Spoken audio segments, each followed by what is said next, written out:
Assalamualaikum warahmatullahi wabarakatuh. Bismillahirrahmanirrahim. Hadis-hadis Nabi sallallahu alaihi wasallam berkaitan solat fardu. Sayyidina Abdullah bin Umar radhiyallahu berkata bahawa Rasulullah sallallahu alaihi wasallam bersabda, agama Islam itu dibina atas 5 rukun.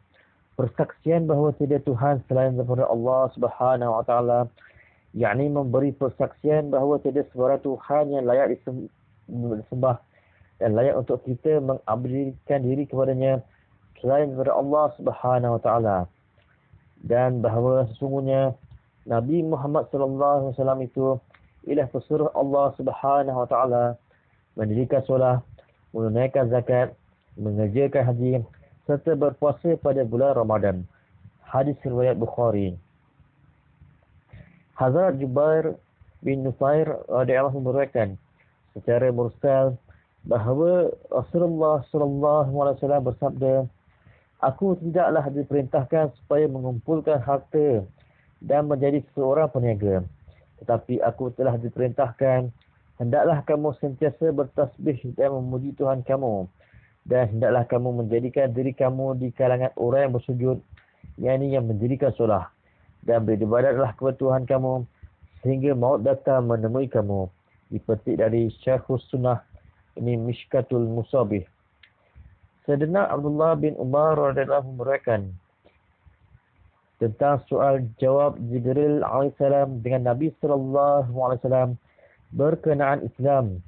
Semasa Jibril alaihissalam datang berjumpa Nabi sallallahu alaihi wasallam sebagai seorang lelaki yang tidak dikenali, maka Nabi sallallahu alaihi wasallam bersabda, Islam ialah kamu bersaksi dengan lidah dan hati kamu bahawa tidak Tuhan yang layak disembah selain daripada Allah Subhanahu wa taala, dan Muhammad sallallahu alaihi wasallam itu pesuruh Allah Subhanahu wa taala, dan bahawa kamu mendirikan solat, menunaikan zakat, mengerjakan haji di Baitullah dan umrah, serta kamu menjadi mandi junub, ini bersuci daripada hadas besar, dan kamu berwuduk dengan sempurna, serta kamu berpuasa pada bulan Ramadan.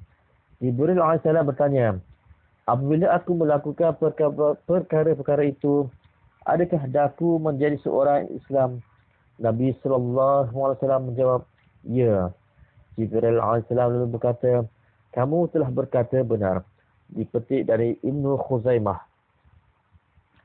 Sayyidina Qurrah bin Da'mus lalu berkata, kami telah bertemu Nabi sallallahu alaihi wasallam semasa haji wida.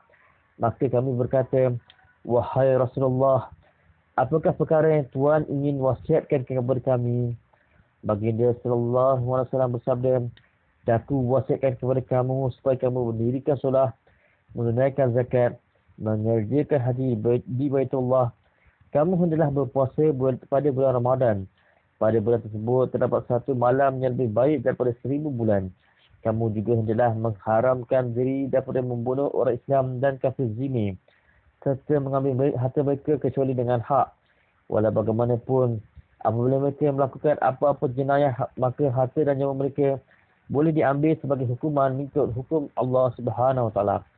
Dan aku wasiatkan juga kepada kamu supaya berpegang teguh kepada Allah Subhanahu wa taala dan mentaatinya, yakni menunaikan amalan agama dengan bersungguh-sungguh tanpa menghiraukan kesukaan dan kebarahan siapa selain daripada Allah Subhanahu wa taala. Hadis riwayat Baihaqi. Sayyidina Jabir bin Abdullah radhiyallahu beriwayatkan bahawa Nabi sallallahu alaihi wasallam bersabda, kunci syurga ialah solat, dan kunci solat ialah wuduk. Dipetik dari Musnad Ahmad. Sayyidina Anas radhiyallahu meriwayatkan bahawa Rasulullah sallallahu alaihi wasallam bersabda, kesejukan mataku terletak dalam solat. Hadis riwayat Nasa'i. Sayyidina Umar radhiyallahu meriwayatkan bahawa Rasulullah sallallahu alaihi wasallam bersabda, solat ialah tiang agama. Dipetik dari Hilyatul Awliya dari Jamil Saghir. Sayyidina Ali radhiyallahu meriwayatkan bahawa kata-kata Nabi sallallahu alaihi wasallam terakhir sebelum wafat ialah solah, dan takut tidak Allah Subhanahu wa taala dalam hamba-hamba sahaya dan orang-orang bawahan kamu. Yani tunaikanlah hak-hak mereka. Dipetik dari hadis Abu Daud.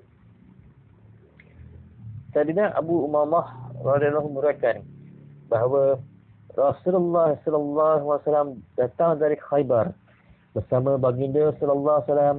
Ada dua orang hamba sahaya. Maka Sayyidina Ali radhiyallahu berkata, "Wahai Rasulullah, berikan kepada kami seorang hamba." Baginda sallallahu alaihi wasallam bersabda, "Ambillah yang mana kamu suka." Sayyidina Ali radhiyallahu berkata, "Pilihkanlah untuk saya." Maka sambil menunjukkan kepada salah seorang daripada mereka, baginda sallallahu alaihi wasallam bersabda, "Ambillah yang ini dan jangan kamu memukulnya. Kerana sesungguhnya aku pernah melihat dia bersolah semasa kami pulang dari Khaybar. Sesungguhnya saya telah dilarang daripada memukul seorang yang bersolah." Dipetik dari Musnad Ahmad, hadis Tabrani dari Majma'uz Zawaid. Sayyidina Ubadah bin Samit radhiyallahu berkata, saya telah mendengar Rasulullah sallallahu alaihi wasallam bersabda, ada 5 waktu solat yang telah diparukan oleh Allah Subhanahu wa taala. Siapa yang memperelokkan wudu untuk solat-solat itu dan menunaikan solat-solat itu pada waktunya serta menyempurnakan rukuk dan sujud serta menunaikannya dengan penuh khusyuk, maka Allah Subhanahu wa taala berjanji untuk mengampuninya. Siapa yang tidak melakukan demikian, maka tidak ada apa-apa janji daripada Allah Subhanahu wa taala untuknya. Sekiranya dia ingin memberi pengampunan, maka dia mengampunkannya. Sekiranya dia ingin memberi azab, maka dia mengazabnya. Hadis riwayat Abu Daud. Sayyidina Hanzalah Usaidi radhiyallahu berkata bahawa Rasulullah sallallahu alaihi wasallam bersabda, siapa yang bersungguh-sungguh memelihara solat 5 waktu dengan wuduk, waktu, rukuk dan sujud yang sempurna, serta dia menganggap bahawa solat yang sedemikian ialah satu hak terhadap Allah Subhanahu wa taala yang mesti dia tunaikan, maka dia akan diharamkan daripada api neraka. Dipetik dari Musnad Ahmad.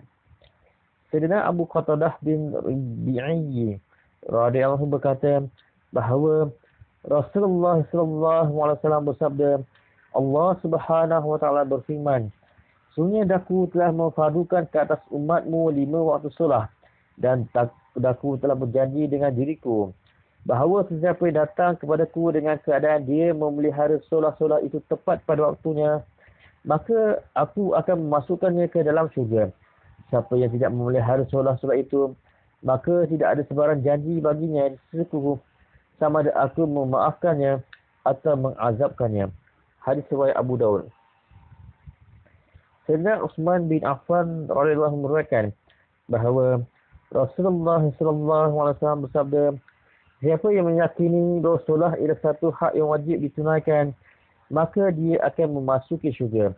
Dipetik dari Musnad Ahmad, Abu Ya'la, Bazar dari Majma'uz Zawaid.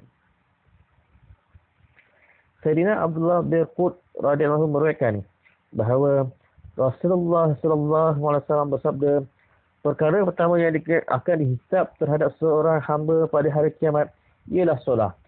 Sekiranya solat baik, maka semua amalnya yang lain juga akan baik. Sekiranya solat buruk, maka semua amalan yang lain juga akan buruk.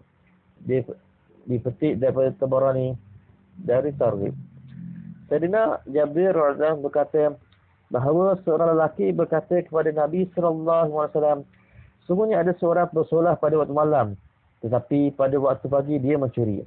Nabi sallallahu alaihi wasallam bersabda, solatnya itu akan mencegahnya daripada keburukan itu.